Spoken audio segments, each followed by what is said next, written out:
Seacoast Stories Dinner Club is headed to Dover this Wednesday, August 20th at 7 p.m. Here's how it works. You take a personality quiz just so we can find out more about what you're into, what kind of person you are, and we also ask you about your budget and dietary needs. Then we take your answers and intelligently place you with 5 other Seacoast Stories listeners we think you'll get along with.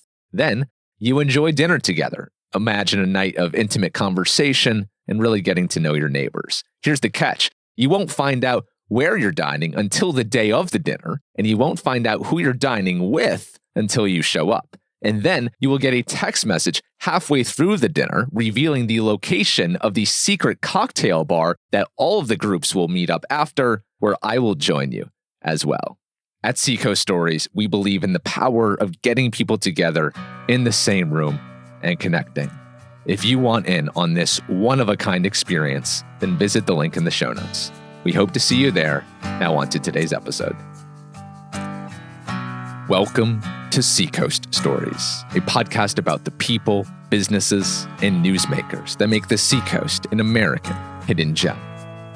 I'm Trey Farkas, and on today's episode, the adorable, inspiring, painful, and heartbreaking story of Bill and Bennett Camarda, the owners of Limitless Fitness in Epping and Greenland.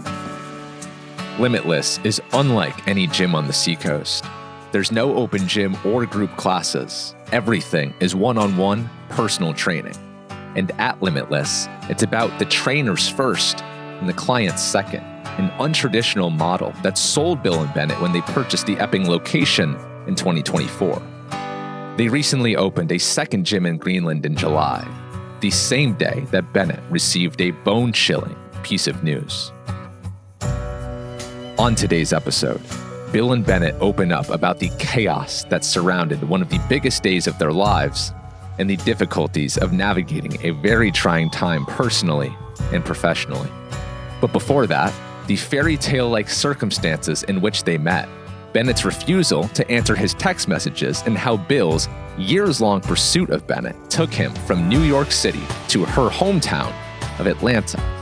Plus, what brought them both to the Seacoast, the wake-up calls that convinced them to leave big-time corporate careers, and so much more.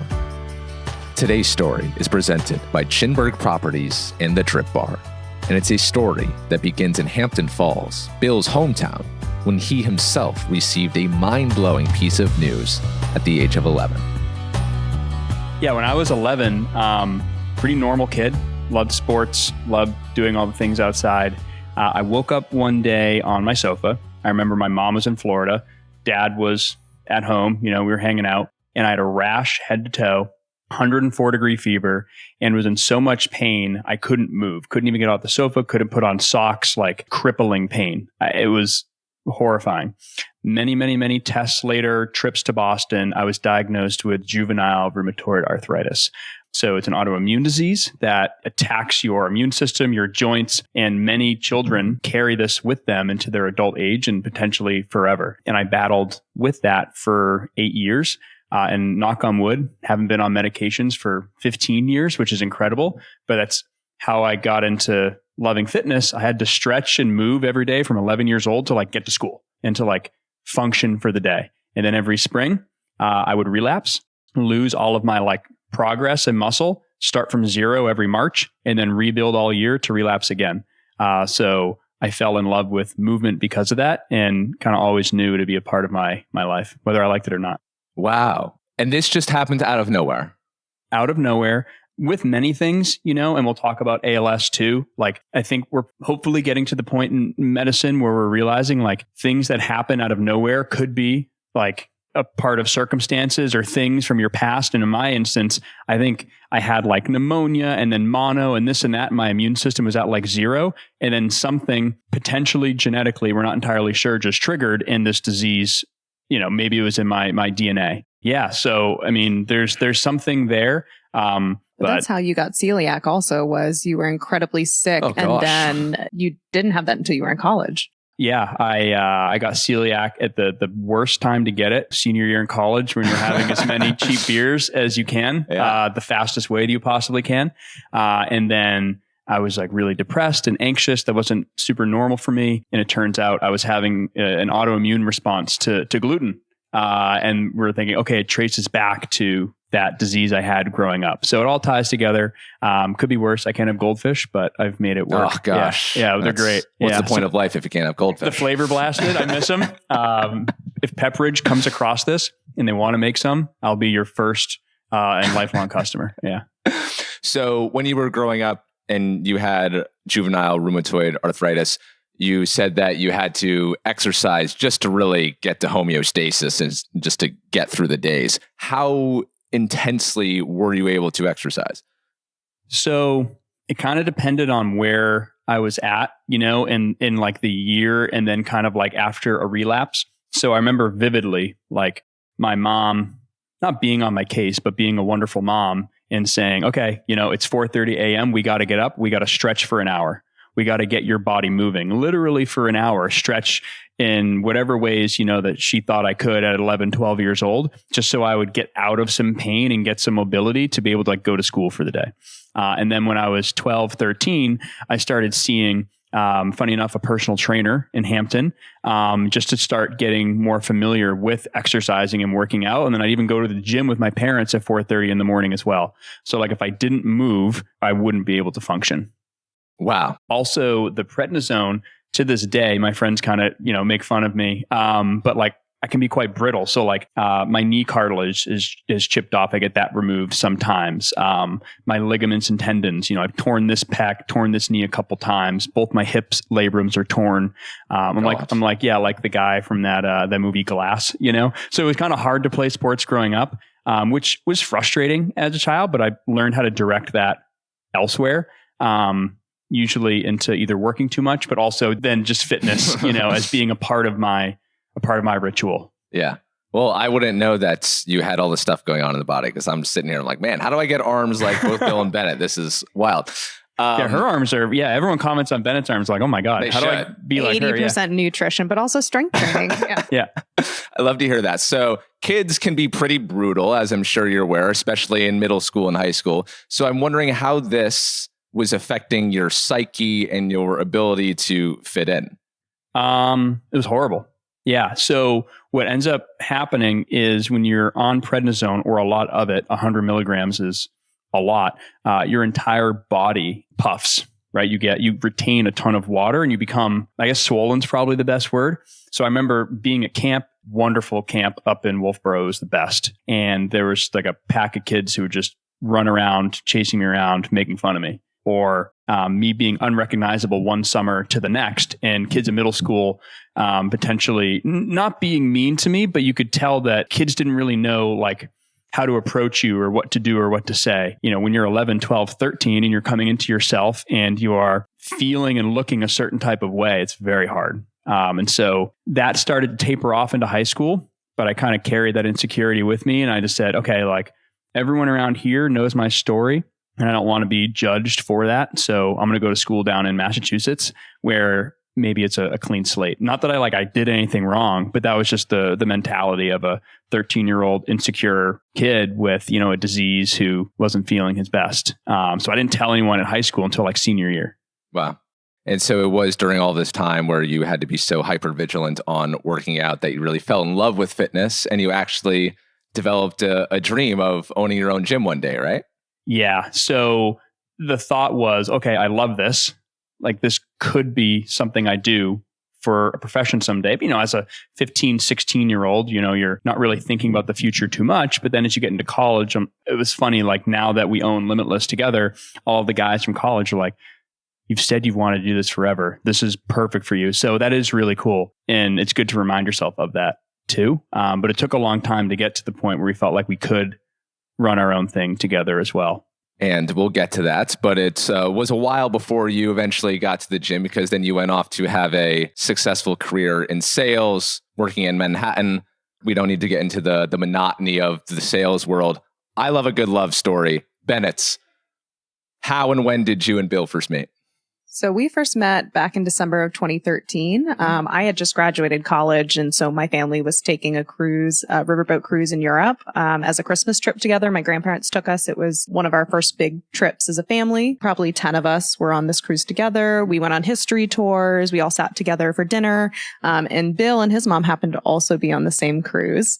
They were just by themselves though. So it was actually pretty funny. Apparently everyone on the cruise thought Bill and his mom were together. And so quite salacious. Yeah. So salacious, younger man and older woman. And so once people figured out that they were son and mother, they were much nicer to them. But I kind of was tied up with my family the whole time. And then Bill actually noticed me on the boat. And so he approached me. Very humble of you, but I did. I noticed her the first day across the boat, and you're wearing like the gray and white striped long sleeve shirt with a little black headband. And I saw you with your family. I was like, oh man, this woman's beautiful. And I got the courage after 7 days. And then on the last day, my mom and I had made friends once the scandalous rumors had dissipated. And we had the same dinner crew every night. And, I was like 19. They're like, have some drinks, go talk to her. We know you want to. And we did. And that was in Amsterdam, kind of where we ported. Bennett and I talked all night. It was wonderful. She then hiked the Appalachian Trail immediately after for 5 months. And I was like, sick to my stomach. It was awful. I was like, wow, I'm never going to see her again. To my credit, there's not a lot of cell service on the AT. Yeah. So I was not necessarily responding to phone calls, and I was through hiking with my dad. So to be texting a guy back home, and I was trying to kind of be grounded and present where I was. And so also, how did I think I was ever going to see this guy who went back to, college or on to New York after that? It just didn't seem like something that was going to happen when I went back to Atlanta, Georgia. So. Right. There is a paper trail of me texting you and you responding months later every time.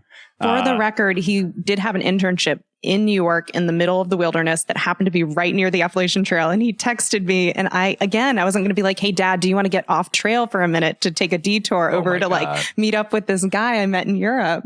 I regret it now, but. Did you have the classics? We stayed up all night talking. Literally sat on top of the boat, shared a chair, shared our dreams. Like, what do you want to do with your life? Because I just graduated college and I was going to hike. And it's that time when you're looking at your life and going, what do you want to do? And who do you want to be? And I think you were having obviously similar considerations, choosing majors. And so we're just having a lot of those conversations, and we realized we had a lot of the same values and a lot of the same alignment in our lives, and just really hit it off. Yeah. And my dad had just passed the year before. So this was like a whole new, not tradition for us. We don't go on bougie cruises every year, but my mom and I were like, let's try something new this year. And it was a little bit of like a weird moment of, if my dad hadn't passed, I wouldn't have met Bennett. Right. Which is true because she's from Atlanta and I'm from a 500 person town in New Hampshire. So that was a little bit of a pinch me moment that I think about sometimes. So you guys have this amazing night. Bill is smitten. Bennett, I don't know how you were feeling at this moment. And I know tolerant, probably. I know there was a years long pursuit, which we're going to have to get to. But Bennett, quick thing on the Appalachian Trail. I interviewed someone a few months ago on the podcast who hiked the entire Bill. thing. Yeah. His explanation was incredible. Listening to it just took me right back. I was like, they are saying everything that I would have said. Yeah. I have to ask, what was your trail name? Tandem. Yes, because I was hiking with my dad. And so people like to joke we looked like a tandem bike going down the trail together, with him and me kind of always hiking near each other. Yeah. So you wrap up this little hike, and New Hampshire was one of your favorite locations, I found out, which was an interesting tidbit. But you do end up going back to Atlanta, where you are from. You went to the University of Georgia. Bill, you eventually go to New York City for work. Where does the pursuit for Bennett take you? So I went back to college, finished up college 2 more years because I'm slightly younger than Bennett, which is a fun You've fact. Always loved older women. Yeah, that's what they say. That's what they've always said. And on the Rhine River. But I went back to college. I reached out to Bennett, but then, college relationships, and then some of that bled into living in Manhattan after college. And so obviously wasn't reaching out to Bennett then, but like if and when I was single, I'd kind of check in on her blog post, what she was doing. And I would just shoot her a note and be like, hey, like, honest to God, like, I think it was like an autonomous vehicles post or something, like a white paper you wrote. And I was like, hey, that was pretty cool. Just for check in. funsies, you're doing this blog? So I was the innovation lead at a digital agency in Atlanta. And so my job was to look at future trends and how are these going to impact us in the world or in our advertising that we were doing. And so I wrote a trend paper on autonomous vehicles. I was also the gadget girl for a little while on an Atlanta TV show where I'd show off new trendy gadgets and say, ooh, have you seen this Away suitcase? You can charge your phone via it and do all that. Or have you found this pet food feeder? You can see your pet back when all these new gadgets are coming out. So I think I must have written something about that. Yeah. So I would just check in. Oh, Snapchat glasses. I think that's actually what it was. I wrote about the Snap glasses when those were brand new. Yeah. Those didn't do well, but I don't even remember those. I think they're back now. The Ray-Ban ones. It's basically the same thing, but basically, yeah. But you've always been ahead of your time. Yeah. I just kind of reached out here and again if I was single and just be like, hey, like, how are you? How are things going? Because I'd always think about Bennett and, that like literal like instance we had in Amsterdam. And then finally, like 4 years later, and she'd literally take 2 to 3 months to respond, even when she had good cell service, honest to God. Then finally, I threaded the needle perfectly where I texted her. And then like a month later, she's like, oh, so great to hear from you. I will be in Manhattan on these dates for a conference. I was like, great. Do you want to like meet up? Well, how do you feel about that? And she did. And I went like full court press. Wow. This is how many years after the initial meeting? 4 and change. Yeah. Okay. So Bennett, you come to Manhattan Came for to Manhattan work conference. Mm-hmm. Yep. And then what? Well, my work colleagues, they were all getting ready to go to like the big awards dinner because one of my colleagues was winning a big SEO award, I believe, at the time. And so sick, I know. She was great at what she did. And so we all got to go and benefit from the conference. And so me and my colleagues, they all got dressed up to go to this awards dinner. I got dressed up to go on this very fancy date with this man. Scandalous. And they were all, really excited for me and encouraging of it. And so, and I went up and met him for dinner and we got drinks where you could see, we went to the Gansevoort Hotel. Wow. Which is a really cool place to go. And then right in the same kind of neck of the woods is Catch, which is love Catch. Yeah. And it turns into, some days of the week, it turns into a club after dinner.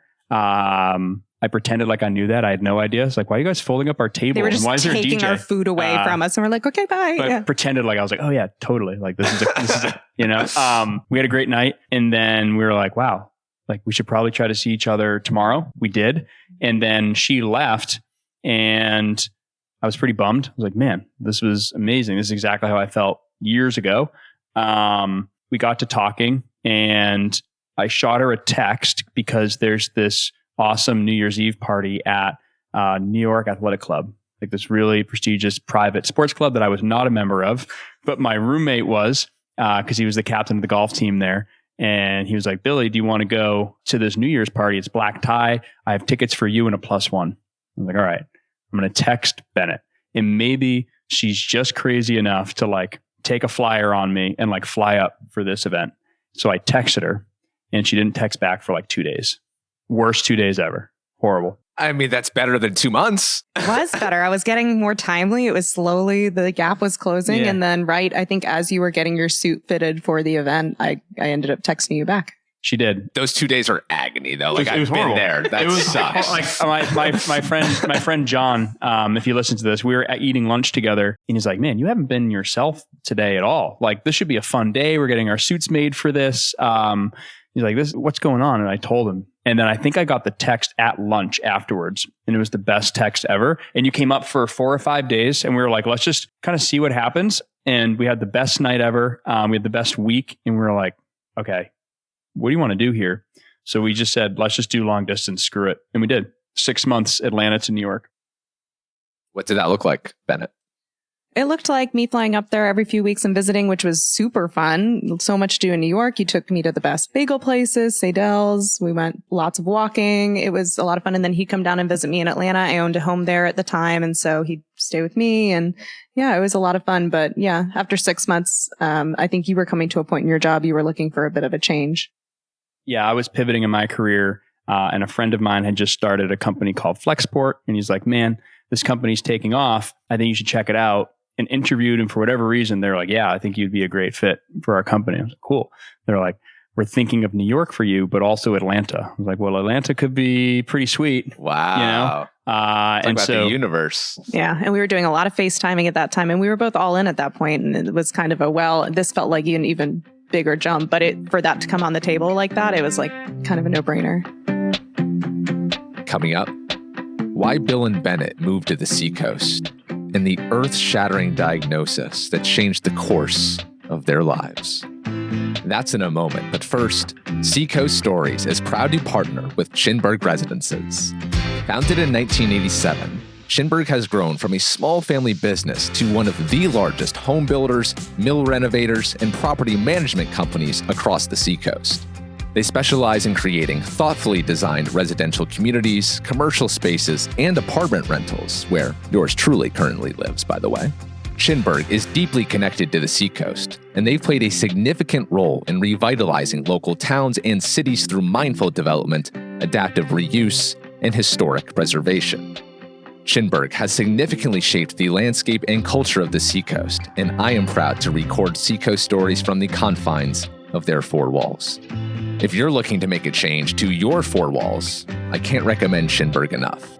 To inquire or to learn more about the residential and commercial offerings, just visit chinburg.com and tell them Seacoast Stories sent you. Thank you, Chinburg, for supporting the show. Now back to today's episode with Bill and Bennett.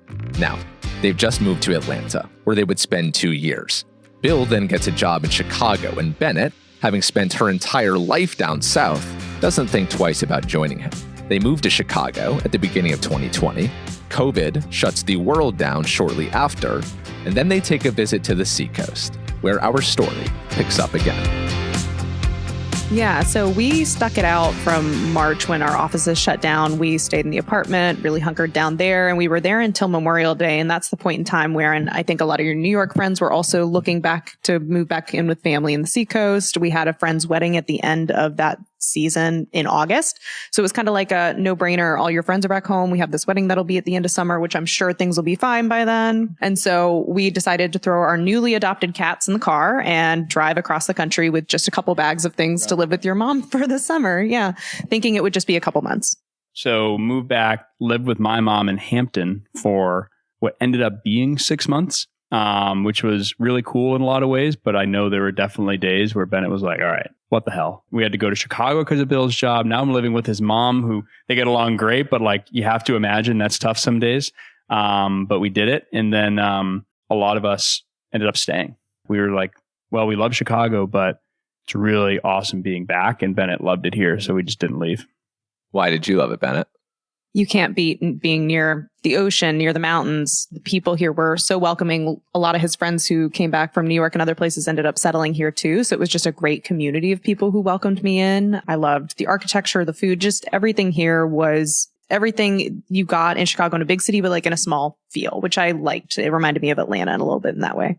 When you describe to your friends, Bennett, like your hometown friends, yeah, I'm moving to New Hampshire. I really like it here. What did they say in response? They were very supportive. I think a lot of people had visited like Portland. So luckily they knew a little bit of the vibe there. And it's kind of like, it's a smaller Portland. Yeah. Okay. Because my friends from like upstate New York and New York City are like, New Hampshire, bro? Like, what are you doing? They think I've completely fallen off the deep end. Middle of the woods, like nothing to do. Yeah. That's what everyone thinks. I'm like, hey, we got 10 miles of coastline, you know, like it's pretty. That number changes every person I talk 13 to. miles. Is it 14? Is it 18? Yeah. Is it 10? I've never heard it that low. Yeah, I don't know. It's not a lot. But yeah, we got it all. We do have it all. All right. And so you guys were both working remotely at this point, right? At what point do you guys start getting dissatisfied with your careers and starting to think about doing something different? I think it was a slow burn. You know, I think we could have done it for a while.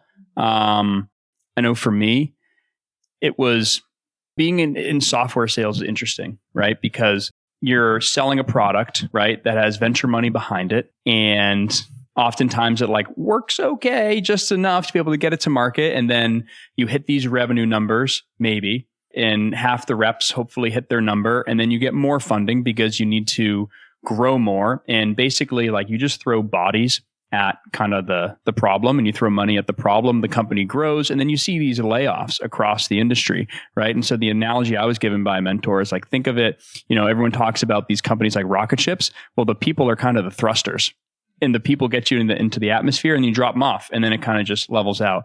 And so it was part of that. It was part of, okay, like, man, lots of discovery calls, demos. Like, I'm talking about this software that like does this thing, and is it really having any sort of impact, and for what? So I can get another promotion, and then maybe lead people, and then point however many percent of companies actually go public and liquidate, right? So like, what is the why behind this? And I think there's just a point where like the ladder climbing and then selling things that like either maybe didn't work, or I didn't believe in, or both. The combination of that, I was like, there's something else out there. And I was like, okay, I can't keep doing this. And that was like 2023, right? But that was right after we had gotten married. And then 2 weeks after we got married, we found out that Bennett's dad was diagnosed with ALS. Yeah, we pretty much went from the highest of highs, all of our family there, going on this beautiful honeymoon, and came back to receive the news that my dad had gotten diagnosed with ALS, or Lou Gehrig's disease, as some people know it, which is 100% fatal. There is no cure. Usually, on average, you live 2 to 5 years, maybe. And it's something you can be diagnosed with at any age. And unfortunately, his mom had it as well. And so we knew when he started to show, some symptoms back in March of 2023 near my sister's wedding, we kind of hoped that wasn't what it was. But then after our wedding in August, getting that diagnosis, it was heartbreaking. Also knowing, again, it was, familial at that point, because his grandmother or his mom had it, he had it, which meant there was a 50% chance that I had the gene as well. I think what we learned is a very small percentage of people have this gene that is familial. I think a lot of ALS, it sounds like, is sporadic, like we were talking about earlier, like onset diabetes or JRA. We're not sure why, but this is genetic. And so we are kind of looking down the barrel of Bennett has a 50% chance of having this gene. And what the research shows for, was it the C9 repeating gene? If you have this gene, there is a 100% chance you will have ALS. Wow. So we were looking down the barrel of, you're just as likely as not to have ALS, and it could hit anytime. Right after we got married, like 2 weeks after. It was very tough. What a double whammy to deal with. What were the emotions that came to mind? You said heartbreaking when you found out your dad was diagnosed. What did that feel like? It was hard because we'd sit on Zoom calls with doctors with the whole family there, and you'd see everyone's faces on these screens and know, like, it's not just affecting me, it's affecting my mom, it's affecting my siblings having to grapple with that. My sister, I think at the time, was pregnant with her first child, so she's now sitting with the weight of knowing there's a 50% chance she has it or her child could have it. And then all of us are trying not to be so selfish in that moment and think of ourselves when my dad has it. So it was just, it suddenly felt like you're grappling with both trying to be there for him and lean on him, and then also grappling with what that might mean for your life. And again, we just got married. We're thinking about, do we want to have kids? And suddenly that might not be an option, depending on whether you're going to have to face this thing later in your life and you want to choose that, or if you want to pass that on. Now, at this point, it was just speculative that you would later get on, that you would later have ALS too. But how did that affect the prospect of it? How did that affect your mindset moving forward? That was the moment. I had just left a job in a metaverse company.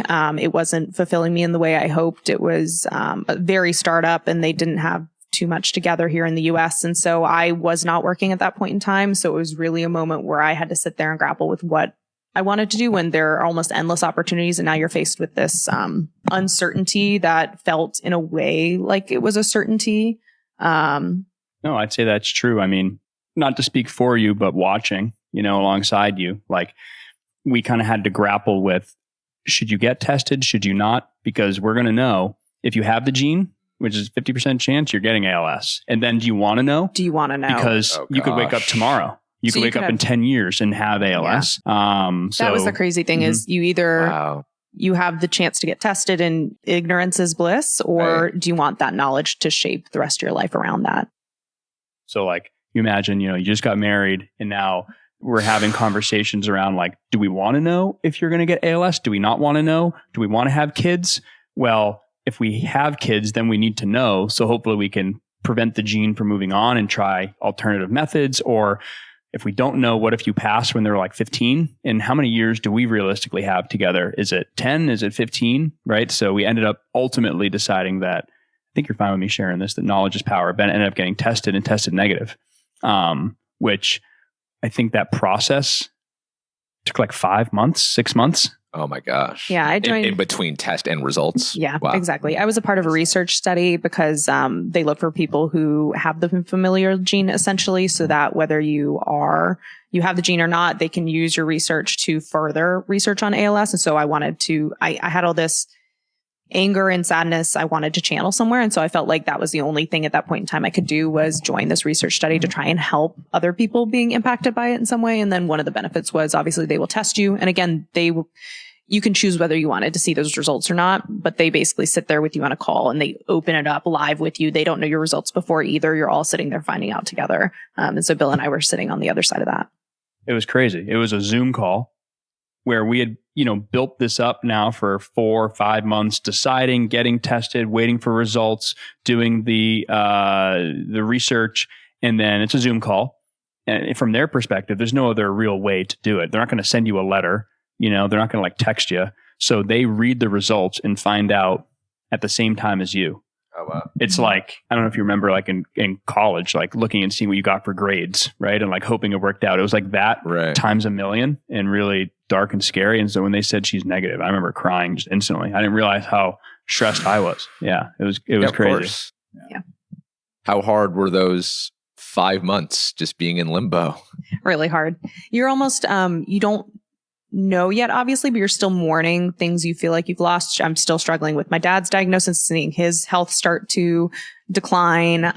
Again, you were doing way too many Google searches that you shouldn't be doing and reading all these stories about almost worst case scenario. And so you've almost brought it into being a reality and you've convinced yourself like this is going to happen. For me, I almost had to tell myself I had it so that I could process it and figure out like, okay, if I have this, we're just going to have to figure it out and we are just going to have to move forward. And that's what it's going to be. And I was shocked to hear that I didn't. And it was a really dark, hard period. And Bill was there for me in the best ways. Yeah. But Bennett's a very stoic human being. So like trying to make sure I knew where she was at. And I will say, I think we got to a point where we were both just like, all right, like, let's just assume you have it, So like, let's make sure the next 10 to 15 or whatever, because some women get diagnosed earlier. Like, let's make sure that looks great. And let's make sure in the moment we're like, getting you to Atlanta, celebrating your dad, being with your dad, being around family. Like that's the one thing we can control right now is, how we lean in there, but then also our attitudes about this. Yeah, I was able to fly down to Atlanta a ton. I was very fortunate to have that flexibility and be financially sound to be able to go down and visit him a ton and support my family. We decided we were going to kind of make the most of it. What is that like for you, Bill? In those months where you're not sure and you have all of these visions for your life and how you want it to play out, and just to kind of like throw all of that aside and come to the reality that maybe my partner, the woman I fell in love with on the cruise, might not be there. It was very hard. Admittedly, I've never been one to like being a dad is like my mission in life, and some people do have that and that's great, but it was we had to have the conversation of like, what would life look like if we couldn't have kids or if we didn't have kids? And I think what I did was I thought back a bit to what my mom always told me, because my dad passed when he was 55. And so there were times where she resented the fact that they only had 32 years together. But in some cases, some people have far less, or they have a very unhappy 32 years and they had the best 32 years ever. They were so in love and the best parents. I was like, well, if I have 15 years of Bennett, we're gonna send it. It's gonna be awesome, and we're gonna have a great time. And that's all we can really do. And I never wanted Bennett to feel like I regretted my decision, because in fairness, Bennett point blank asked me, like, if you had known all of this, would you still have married me? And it's like, well, the answer is yes, and like that's a hypothetical situation we don't know, but like we're gonna do everything. We're just gonna live our lives the way that we want. It felt like a bait and switch. Suddenly we'd just gotten married and we're getting this news and it's like, wow, that could not have come at worse timing. Like right now we're finding this out. And it's like, if we'd found it months before, would that have changed things? And no, it wouldn't have. Now, when you found this out about your dad, how did that really affect your relationship with him? We were incredibly close because we did through a hike together and we spent those 5 months. And to go from, again, you're feeling your strongest, you are your strongest, you're hiking 20 miles a day sometimes together, to then see him lose his ability to use his hands, to walk, kind of just losing that physical side of himself, it was challenging. And I knew it was challenging him mentally too. Him and my mom used to do spin class every Sunday together. And so the first thing he had to do was suddenly he couldn't go to spin class anymore. Just seeing him lose those hobbies he loved. He volunteered, he ran blood drives, he planted trees every weekend. Now he couldn't plant trees because he couldn't lift the shovel. He couldn't do these things. So I just knew how hard it was on him mentally. And my heart went out so much because what can you do? But just trying to be present and be as close as possible. That's why I went down a lot. He's never been a man of like many words in that way. So just being with him and present was all I could do. And your dad did eventually pass away earlier this year from ALS at the age of... Oh, geez. 63? No. 64? 64, yeah. 64.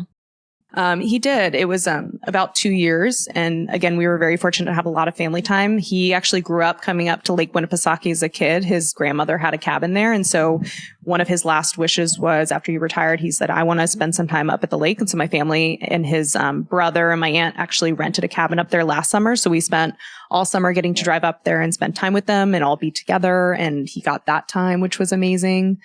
So we created a lot of really good memories there. But yeah, unfortunately, the last few months were really hard. I think at the end of ALS, especially, he was bedridden. He was starting to get a lot of dementia, didn't necessarily remember, everyone or everything. But he actually, my dad ended up passing the night of our opening of our second location.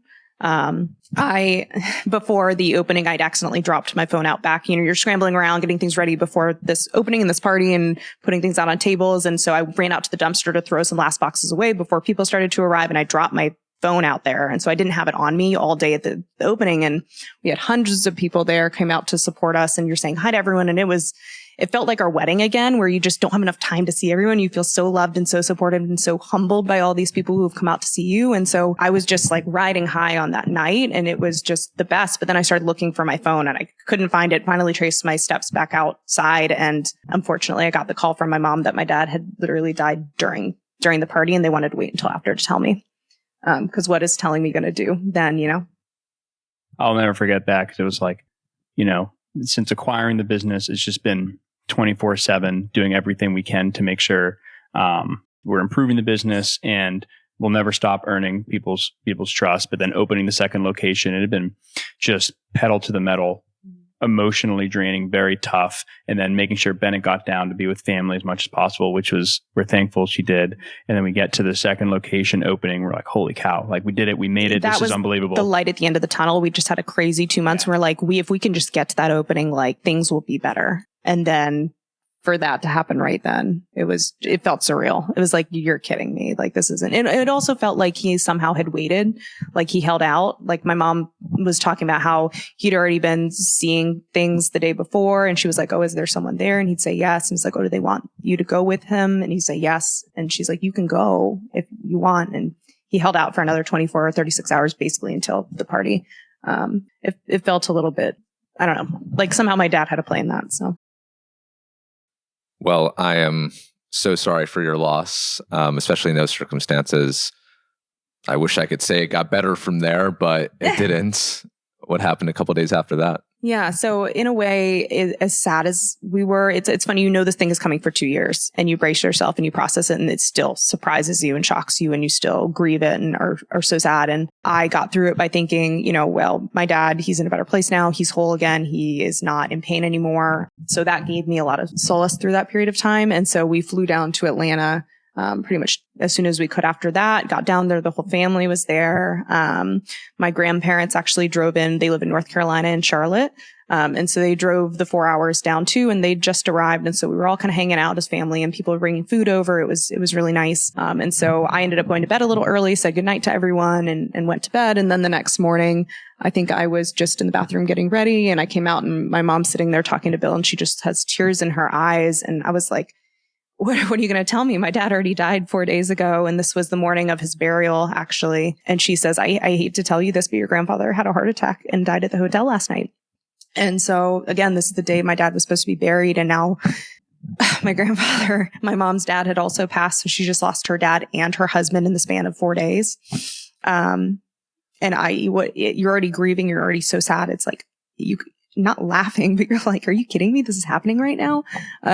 And so my grandmother, she put on a super strong face and she said, I don't want to make this about me. I'm going to be here this is for you, my daughter, and about your husband. And so we kind of went through the day and did that. But, it was just, it was surreal. It was really tough. I think with everything going on at home with work, which is far less important than family stuff, and trying to balance the two, across the country, it was really tough. But my grandfather was the person I would call for business advice all the time. He himself was a businessman, so was my grandmother. But I'd call him, and he was, again, not a man of many words, very short and to the point. But he had a lot of good advice. And so I leaned on him a lot during the last year. And so also for the timing, it just felt very, very weird. But thankfully, like 3 weeks prior to all of this, Bennett, she's like, I want to go out to Michigan, visit, her grandfather was from there. He wanted to go on a trip and show Bennett where he was from and his family. And Bennett was like, I don't know. We got a lot going on. Like, we're opening a second location. I was like, go do it. Do it. And she did. And she spent a week out there with him. Thank God. So I don't know. I think that was my role, just like making sure that Bennett had space, but also just support and stability. Yeah, I felt like an insane person leaving at that moment in time. We were opening in 2 weeks and I'm like, okay, Bill, like, good luck. I'm going to go fly my grandfather up to Michigan and like just kind of hang out and meet family and see the farm where he used to work. And it ended up being the best week because he just lit up and opened up more than I've seen him talk in years. And he told me all these stories I didn't know. And I learned all about, his work history and his childhood. And I met all of his cousins. And it was a really, really beautiful, cool trip. And I was so already grateful for Bill being willing to hold down the fort while I was away. But now in hindsight, it's like that time mattered more than anything. But I guess I feel that way about both my grandfather and my dad, is that nothing was left unsaid. Nothing was left on the table. I feel like I did everything I could. I was as present as I could be. I said everything that needed to be said. And so again, it sucks in a lot of ways, but I don't have any regrets about how I left either relationship. So I'm sure you guys have had lots of time to reflect on how you want to live your lives, going back to 2023 at the initial diagnosis, then fast forwarding 2 years to your father's death and then grandfather's death just a few days after. How have these experiences, both of you, Bennett, starting with you, affected how you approach everyday life? Not taking anything for granted is really important. Like we're all going to die eventually. That sounds morbid, and we don't know when that's going to happen. But again, just approaching every day and making it exactly what you want it to be, whether that isn't working for a job you hate, selling things that don't do what they're supposed to do, or, for me, I trained for a marathon. It's something I wanted to do, and I ended up doing it to raise money for ALS, but I wanted to do it. And so I made that happen. But just realizing you have full autonomy to make your life whatever you want it to. And that's something I came out of the AT with, was realizing like, again, I don't have to follow this path. I can do whatever the heck I want. I could go, hike another trail if I wanted, or work odd jobs to make it work. And then that's not what I ended up doing, but it was a reminder in a ways that you should treat your life like you don't know how much time you have left, and make every day count. And so that's what we've been trying to do since the diagnosis 2 years ago. Yeah, it was a pretty big wake up call. And then I guess it was a reminder for me, because when I was sick growing up, it was like, all right, don't take anything for granted. And then life takes hold and you focus on the stresses of things and work and this and that. And, I'd learned a lot of resilience through the disease, but, that had been a long time in the past. And so it kind of brought me back to that and be like, hey, like, you should probably enjoy what you have, right? And do something that you love versus how you were feeling when you were growing up, and make sure you take advantage of that. And my dad had passed when he was 55, suddenly when I was 19. And I remember that and kind of having in the back of my mind, okay, like what if that happened to me? Like, do I really want to like work my entire life doing something I don't like for people I don't want to work for necessarily? I had some wonderful bosses and mentors, but like, for companies I don't necessarily want to work for. So I can be 65 and then retire and then enjoy. What if I don't get to enjoy that, right? Like, what if I pass away? So, my dad passing at 55 when I was 19, I was almost like a little too young to totally realize that. And I think with what happened with Bennett's dad, it was a pretty stark reminder of like, all right, you don't have to do the path. Like, you should probably get off the path, in fact. So we did. Coming up, how Bill and Bennett get on the path toward Limitless Fitness and how they've built this business to run without them. That's next. But first, let's be honest, friends, the Seacoast is not an easy place to keep up with in the summer. One night, you're shouting at the top of your lungs at a Bernie's Beach Bar concert. The next morning, you're interviewing a yoga teacher for your podcast. That night, you're taking in a Prescott Park show. And then you're teaching a yoga class in Exeter the next morning. And by you, I mean me. I am exhausted. But that is where the DRIPBar comes in. It's a cute IV vitamin infusion therapy spot right downtown that helps you bounce back faster from all your Seacoast escapades. Whether you need hydration, immunity support, or more energy for that next workout at Limitless Fitness, the DRIPBar has you covered. This isn't just water in a bag. These are evidence-based, all-natural vitamin blends that have been developed over 15 years and that are prepared by professionals with all the proper fancy degrees. Plus, you can enjoy a comfortable, spa-like, relaxing environment with warm blankets, refreshments, and the ability to relax or work while receiving your drips. So, give yourself the gift of an appointment today at the DRIPBar and tell them Seacoast Stories sent you. You deserve it. Thank you to the DRIPBar for supporting the show. Now back to my conversation with Bill and Bennett Camarda. We've referenced the opening of the second Limitless location a couple of times. Let's get to how we got to the first location in Epping. So you guys are kind of at a crossroads career-wise. The health stuff with Bennett's father is compounding and making you guys realize there's a different path for us. When did you guys, what's the context behind you guys deciding to buy Limitless? I want to be clear, you bought it, acquired it, did not found it. Yes. For a minute there, I thought I was going to open a bar cart. So that was a drastically different career choice.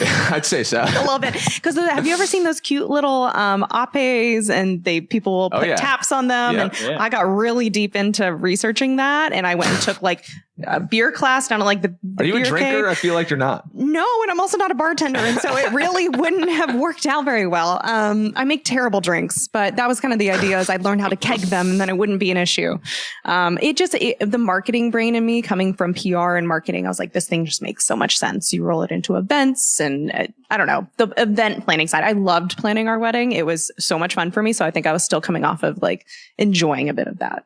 So maybe a little bit naive to what it would have really taken to run that business. You would have crushed it. It would have been fine. Like you would have killed it. So I got to the point where I had a contract sitting on my desk to sign for, I think like a $45,000 vehicle that was going to have to be outfitted. And like, I was about to go all in on this thing. Yeah. And I was working at a company where, a mentor and former boss had brought me over, but I'm kind of sick of the venture-backed world. I'm sick of the goalpost moving. I'm sick of sales orgs being treated like spreadsheets, and sales orgs are designed for like half the people to maybe hit quota. That's how investors make money, right? And then they shed the weak ones, grow. And it's I was fortunate that I had done well and performed, but I was kind of sick of that cycle. And so when this company was going through that tough time, it was a good time for me to reflect, to be like, I think it could be cool to try working for myself. And simultaneously, Bennett was thinking the same thing. I was looking at some fitness franchises because I was like, maybe there's some structure there. Maybe I could do this at the same time as my job. And then realized a franchise would just be working for another kind of overlord, right? For lack of a better word, right? Like you have venture capitalists breathing down your boss's neck, telling them they need to hit certain targets, so you need to.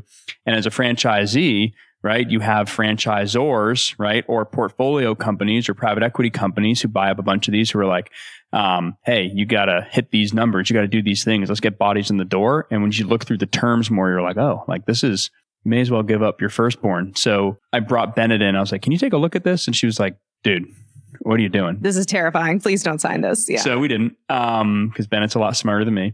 But then I think it was at that point, probably we were like, all right, I'm good at like two things, right? I've been good at sales. I've done well and kind of like the people portion of it. And I do have a good grasp on fitness is something I'm passionate about. And I was like, and Bennett's good at like a million things. We should combine those two things, right? And like combine our resources and work together. So we were like, this could make a lot of sense. My parents worked together. And it was funny, like a week after I pulled out of the franchise. And that was a fitness franchise, kind of similar, right? Personal training skew, because I believe in the power of one-on-one. I thought it was much more individualized than like the bodies in the door classes stuff, which I historically haven't believed in.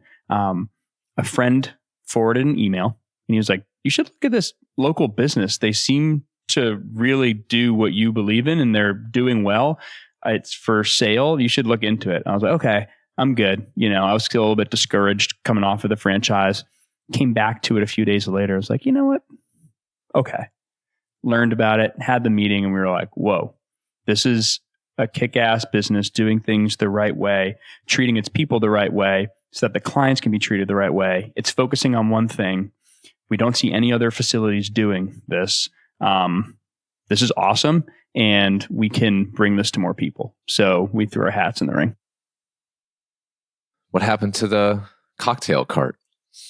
That contract got turned down, and I'm sure they found someone else to buy it, and it was probably lovely. But it didn't make sense when he wants to do fitness and I was going to do events, and suddenly I'm working weekends and evenings and he's working mornings, and we never see each other still in our first 6 months of marriage. So I was like, maybe we should work on something where we'd see each other a little more, and now we see each other a lot. But like kind of like the theme is like everyone's going right, we're kind of going left, right? I think a lot of people maybe get married and they're like, we got to have kids right away. And Bennett and I like did Atlanta and then Chicago. And then we're like, okay, let's buy a house together and then let's get married. And then instead of having kids, like let's do a business. And I just love being married and being together, and we're kind of just taking it in stride. And so we've kind of constantly just gone off the path a bit, but it's been awesome. Wow. So that contract got turned down, but the contract to acquire Limitless Fitness, that got approved. You guys bought this outright, right? No venture capital here, no outside investors. Correct. Reason being, we used SBA and a loan because we didn't want anyone else calling the shots. We didn't want an investor breathing down our neck saying, what are you doing? What are these decisions? You got to bring in more people. It just wouldn't have felt right. And we wanted to run a business that we could first and foremost focus on our people, understand the feedback through their eyes, implement it so that they could take care of the clients. And as soon as you bring on investors, it becomes about spreadsheets and numbers. It becomes bodies in the door and doing our due diligence on the space. After you sign an LOI, you want to do some due diligence to understand the business, but then also the landscape.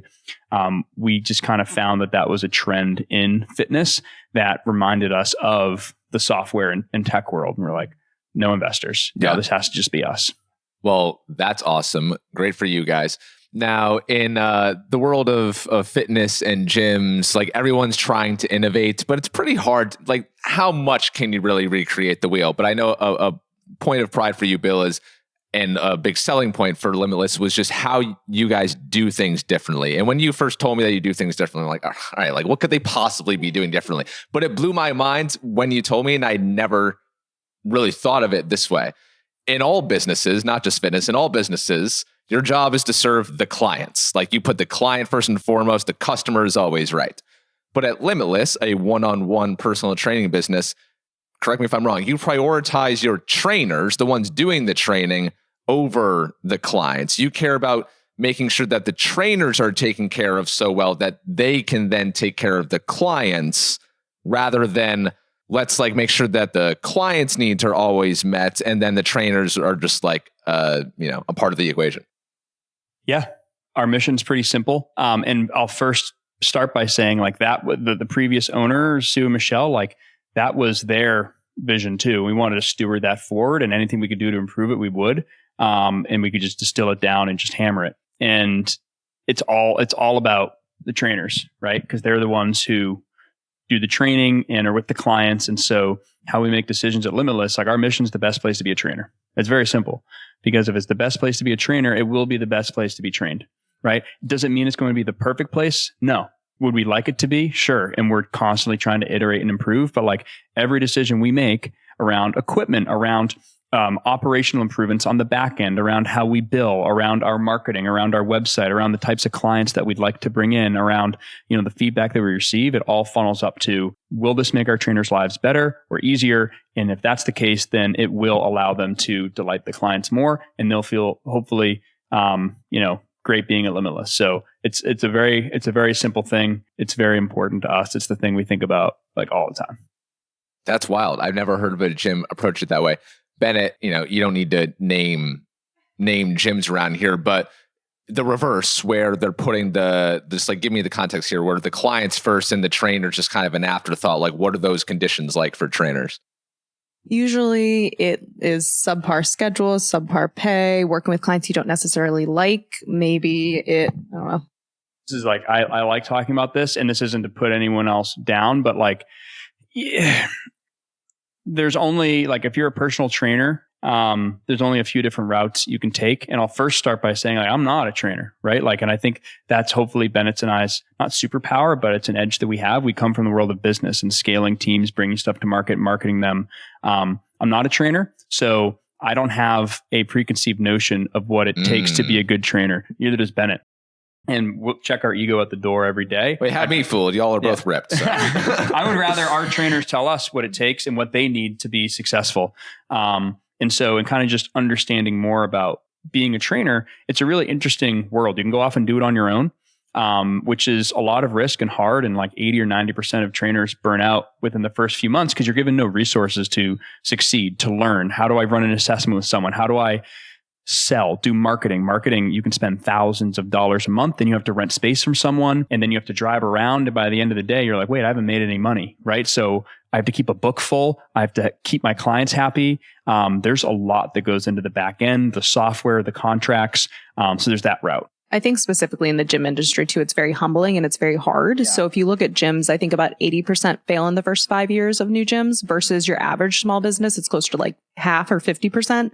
So you already have the deck stacked against you a little bit trying to get into the fitness space and especially be an owner. And now you're an operator and an owner. Your time, your money is spread very thin. So it's very challenging. It's very challenging to do it on your own, even to open a studio, but then to do it on your own and be kind of a one man or one woman band. You can go work at a big gym, and it's kind of keep what you kill. Hey, here's a list of clients. Go roam the floor and try to close people while they're trying to get their workout in and they're already anxious to be in there, and then keep them happy and then kind of do that. That's really tough. Or, hey, you're a W-2 here and, that's cool and all, but do things our way, the highway, clean toilets, and you don't have your own clients, do all these different things. So there's different routes, but we're kind of playing in a different lane where our trainers, first off, I think, and I know Limitless trainers are the best, right? They're wonderful, wonderful humans first, and they're incredible trainers second. And we build their book of business for them. We bring in the clients. We hand match them to a trainer based off of personality and injuries and their why. So that the trainer's like, hey, I would like to work these hours and here are the types of clients I'd like to work with. It's our job in the back end to run the business, keep the lights on, the equipment, bring in wonderful clients, the marketing, the events, the advertising, the sales, the contract operations, etc. Do everything that you don't want to do. We'll then build your book of business for you. You delight the clients. That's our model. And I think as much as anything, our mission's simple. And what I saw in software and what I thought was genius by Sue and Michelle that we are sticking to as well is do one thing, do it well. Be better at everyone than one thing. What we saw in software is you do one thing and you get pretty good at it. You get a little cocky. You bring on investors and you're like, oh, I need to add more revenue. I got to go horizontal. I got to add, if I'm a gym, cold plunges and sauna, and I got to do this small group training thing and all these different things. And now you're a master of none versus do one thing, do it really well, and just build on that. And the way that the clients pay for the personal training is different too, right? Yeah. I don't want to get into that too much only because it's it's so unique. I think it's our superpower. So I'll hold off on that. But what I will say is most gyms and personal training offerings are predicated on you not showing up. Some big box gyms who, have certain purple color schemes, they're happy that 90% of their members don't show up, right? That's great. because it's so cheap that, oh, I forgot about that. It's just what they want is recurring, predictable revenue. With personal training packages, what you see sometimes is people go buy a 5 or a 10 pack and then they don't use it. So what happens is the trainer doesn't get paid, which sucks, but the business gets, oh, I have 10 sessions, right? And so our business, we succeed when clients show up because trainers succeed and everyone wins. So that's really, how we structure our billing. We create a predictable recurring model for our business so that it's beneficial and predictable for our trainers, because predictability and consistency is the hardest part of this game as a trainer. And then since we have that predictability on our end, we can be more cost effective for our customers. Personal training will never be the cheapest option, nor do we want to be. But we can pass along some savings to our customers because we have some predictability in our model as well that benefits everyone. And we want those clients to benefit from the service, to show up for the service. They come to us usually for accountability, and so we will hold them accountable. And so if they aren't showing up, a lot of times we might downgrade them, which is untraditional. We'll say, we don't want you to pay us for the stuff you're not getting a benefit from. We want this to be sustainable. So we're really on top of those contracts. And again, we want it also not wasting our trainers' time. If you're not showing up, they're not getting paid. So how can I fill that slot with a client who is going to be more predictable for them? And so it ends up everyone benefits, everyone wins in that case. Yeah. At the end of the day, like clients, personal training is like the one thing that can't be automated. Accountability can't be automated, right? Peloton tried, and now everyone's hanging their coats on them, right? So there's something about having someone there waiting for you. And we want to make sure that our trainers prepare and they're the best at what they do. So if they're doing that, we want to make sure that clients show up, because that means that everyone wins. Because if you show up, then you're going to start feeling great and moving well. And, it's a winning equation. So that's really how we set things up. I can't imagine paying a decent amount of money for personal training and then just not showing up. What? People do that? I think it's more common than we think. Or right, like, hey, like let me buy like a few sessions and then I don't stick with it. When in reality, we all know it takes a little while to build routine and habit, and our body takes a while to adapt, right? So our clients are with us for maybe on average 14 to 16 months. But in those first 3 months that clients are with us, like subjectively, they will feel different, right? We never tell clients that, hey, like you're going to lose 20 pounds, because there's a lot that goes into that. There could be hormones or dietary restrictions or things going on that we can't control, but let's get you moving. Let's get you subjectively feeling great and building resilience and strength and even lean muscle. And then months 3 to 6, we see that build, and months 6 to 9. And I'd always rather a client's like, hey, like I want 3 days a week. Let's start you at 1 and build you to 2, maybe build you to 3. Because if someone's coming 3 days a week and they don't show and they're not able to make it, now they're paying for something that they don't use. And that's discouraging, which impacts the trainer. So I'd always rather someone start slow and builds. It benefits everyone. Bennett, what's the kind of clientele that trains at Limitless? We have all ages, all abilities. It's really great. I think majority of our clients are your active hobbyists, or people who are aging and want to age well and age gracefully and be able to continue doing the things that they love. So whether that is someone who is really enthusiastic about biking or running or gardening, like they want to be able to do that longer and feel better. But then you also have, again, people who are aging just want to age functionally. So is it building bone density? Is it being able to carry your groceries? We had one client who just wanted to feel confident she was going to be able to salt her own driveway by herself. And so lifting a 50-pound bag of salt out of her car and being able to do that. And that is something that we can do all day for her. It's the most New England thing I've ever heard. Yeah. That's great. And we're seeing a big, we partner with Dr. Noor, yes, who's incredible. And she's an incredible human, and she's having a massive impact on women in the Seacoast. And like, I don't want to step out of my lane too much, but the reason why we do partner with her is because as a private practitioner, right, for midlife women, Dr. Noor really wants women lifting heavy, right? Like the HIIT classes, they start to potentially work against you a bit. Once you get into perimenopause and menopause, your body goes into fight or flight. And so it can be good, but like lifting heavy weights, it allows your body to adapt, and to her point, bone density, help rearrange or adjust hormones, rebalance hormones. So we partner with her directly. And I would say like 65% of our clients are women, and most of our clients fall between 40 and 80, right? So the people who are like, all right, I'm a busy parent. I don't have time to be in the gym 5 days a week, or HIIT's not working anymore. I got all these injuries and I don't want to be in a group of 30 people and hurt myself. I want to work smarter, not harder. Right. So that's really kind of what we're working on. It's like, let's get you feeling good, moving well. Let's make sure everything we're doing in here is helping out there. So there's no limits, hence the name, in your day to day. Yeah. All movement is good movement, especially movement you enjoy and can stick to, but not all movement necessarily gives you the results you're looking for, especially when it comes to those more specific health needs or injury histories. Okay. Why have one location when you can have two? Bennett, what drove the decision to open a Greenland location? We were very fortunate. Again, when we took over the business, it was already functioning really well, but we spent the first 6 months just operationalizing everything, kind of fine tuning, making sure everything was functioning as it should be. Clients were happy, trainers were happy. And once we reached that place, we were pretty full, and we knew that was going to be coming down the pipeline pretty quickly, a second location. The owners straight up told us when we took over that they'd been looking for 2 years for another location and they hadn't found it yet. And so we already had that in the back of our mind that was going to be our long-term vision. That very quickly became a shorter term vision when the right space came up in January. So we had already kind of been keeping an eye out in case it was a longer process. And then magically the right thing did pop up.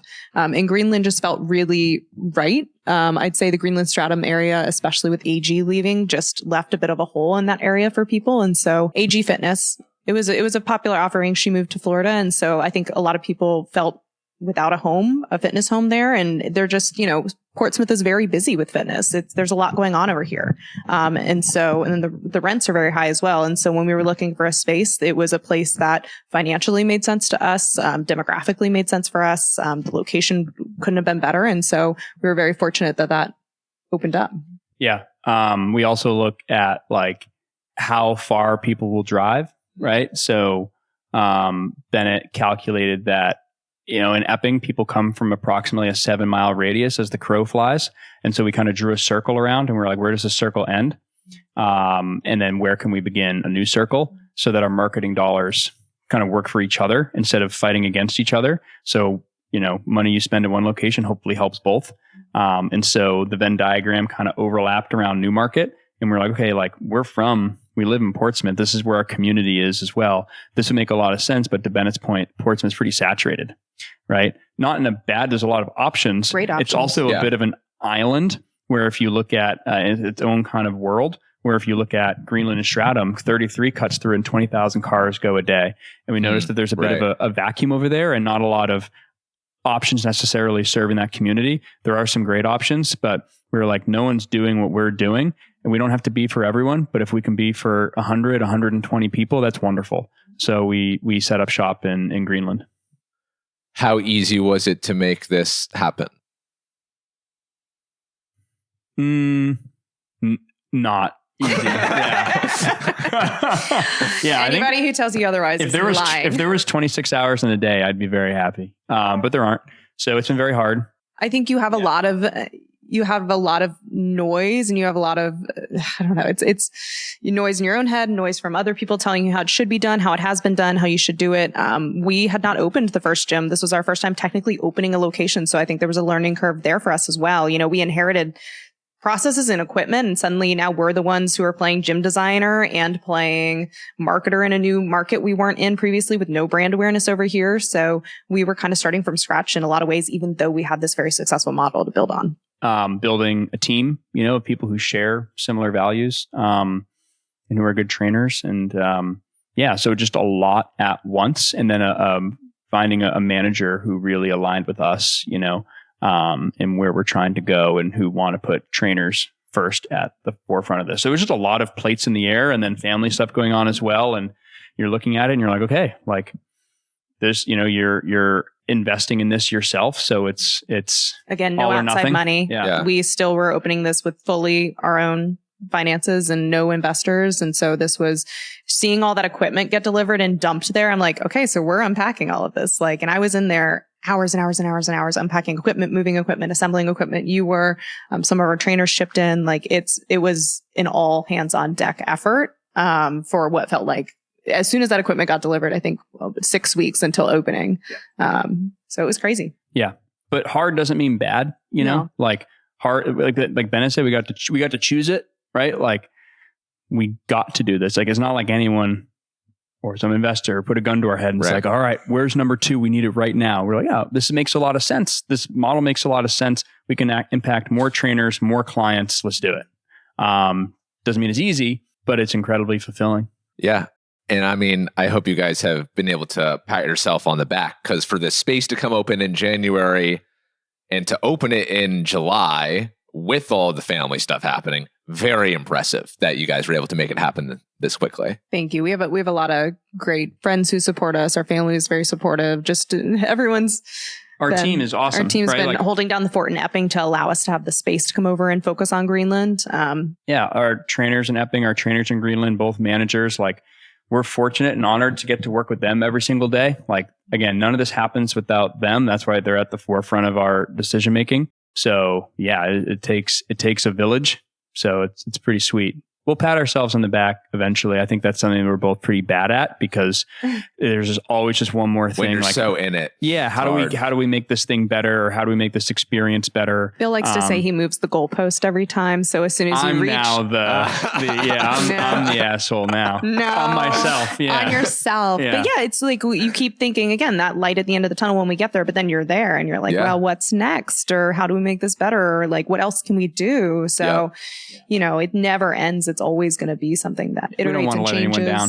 Yeah. Like that's, if we're thinking about, our people and the whole thing, it's just like, you don't want to let anyone down. Right. So it can cause you to work incessantly all hours. And like, we're not in the studio all the time, because at the end of the day, like the biggest thing for us is this isn't about us. Again, it's funny saying that. Here I am on a podcast, a very successful podcast. Just want to get the message out and impact people, but like, it's not about us. So we're not in the studio. This business isn't about our ego or our fitness prowess. Like if I get hit by a bus tomorrow, right, or something does happen to both of us, we want to make sure that this business runs without us so that our trainers are taken care of. Right. Yeah. I just see small businesses, big businesses, gyms. It's based off of this person's brand, this person's ego. And that's not repeatable. That's not scalable. And that doesn't protect our trainers' income or their families. So I don't have any time for that. It's all about building systems that people can rely on. Right. That's a really good business lesson for anyone listening. If the business can't run without you being in the weeds of it, then like you don't have an actual business, right? Now that I am fully in the, owning my own business and it being like my everything, it's hard. It's stressful. You think about it all the time. You can't shut the brain off. For me, I don't know about you guys, but like my, own self-care is kind of like falling off the map a little bit as I try to like figure all of this stuff out at once. How hard has it been for you guys running a business? I mean, you guys kind of were a couple of years there thinking, I got to do something else. Does the dream or the idea that you had for what owning your own business and choosing your own way, does it match up to what you guys had thought? Is it better? Is it worse?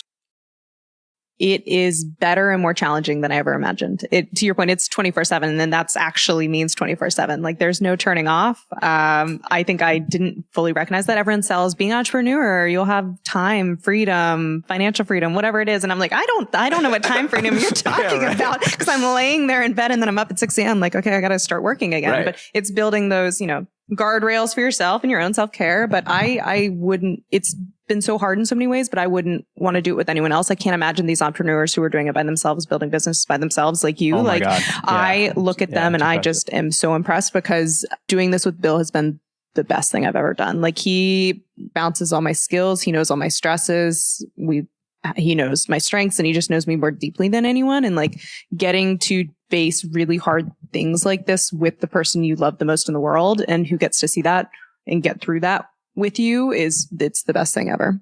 So that side of it, I am very grateful for. It's been the most fun. And a lot of people ask us, they're like, do you get tired of working together? I was like, no, I actually don't. I never get tired of, I get tired of certain problems in the business, or I get tired of, certain challenges. And sometimes you wish you can turn off, but I would not trade working with him for the world. Yeah, I would agree with all that. It's the best. I wish every couple could work together, but I also know it's not feasible, right? Because it just works for us. It's so fun. It's cool because there's never a problem that I feel like I'm going to face alone or that Bennett couldn't figure out a solution to if I just bring it to her, which is really awesome. And we ended up getting pretty good, I'd say, at like in a turning off and just talking about not work or watching Bravo or going on walks or going out to eat and grabbing. Fan. Yeah, I love Bravo. And ask him about ask him about the Valley later. Oh, the Valley, yeah. And so now that Greenland's open, our goal is to Bennett, Epping, me, Greenland. So we just have a little bit more separation in our lives too, which is cool. But she's the one person I don't get sick of, realistically. But now we get to update each other on things because I don't know everything that's happening in Greenland. He does know everything that's happening in Epping. So we actually have things to share, and we check in the mornings. We got advice actually from Jen Chinburg. She recommended, because she works with her husband, and said you should have coffee conversations in the morning, and that's where you talk business and you kind of set your day up for success, and you start the day off on the right foot. But then cocktail conversations are you shut off and you don't talk about work, and that is the line. And so I think that balance has been something sometimes we're really good at it, sometimes we're not, but for the most part, that's been the best advice. I will say, like, I sold software to mom and pops, importing their life savings in a container to start an Amazon business. I sold to Nestle and Procter and Gamble. Nothing is cooler than meeting with someone who is anxious to get started or anxious to have even reached out, who has tried things, who has hip replacements, knee replacements. Oh, like nothing will ever work for me. Or, oh, like I'm broken and I can't be worked with. Or, I'm at a really low. Whatever their why is or how they're feeling, nothing feels better than having a conversation with that person, understanding where they're at, and then matching them to the trainer who is going to be best with them, and then watching that relationship and seeing it happen in the gym, or seeing someone write a review, or like this morning, like 82-year-old client over in Epping, the same one who wants to move the salt bags, right?